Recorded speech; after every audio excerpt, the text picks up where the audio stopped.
a moment in time where Dwayne's wrestling career wasn't going in the direction it was. Maybe he would think about something else. And in a way, this story was like an alternate possibility, you know, as a way of moving through life. And I thought, oh, wow, that's really interesting what you're going to bring to this role. And then on top of that, there was just something about Mark that I saw and I felt connected to. I just felt like I understood what he was going through. This general thing of having to go through life with this, and I guess it's what we do all the time, which is you could be going through something, but your job basically contends with doing the opposite of acknowledging the thing that you're dealing with all the time.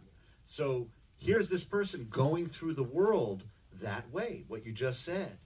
And then on top of that, there was something that happened in my life that was very, it just made me rethink about everything. Like, well, how important is it to be alive?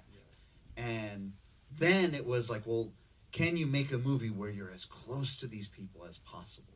Where you really feel like you're with them and you understand what they're going through, because feeling those feelings that are somebody else's is a very rewarding, empathetic thing. But to do it on this level felt really, it was like I needed that. You know?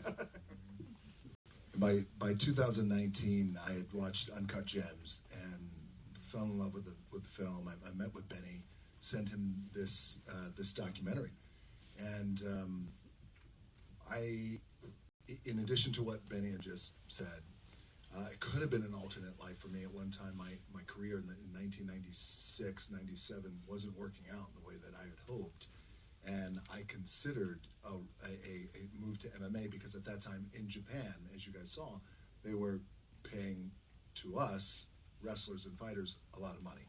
And as you guys saw, $200,000 was the life-changing amount of money. And if you think about it, once Uncle Sam takes what he takes, and then your managers, your agents, and your coaches, they take what they take. That's for one fight. That's for one fight.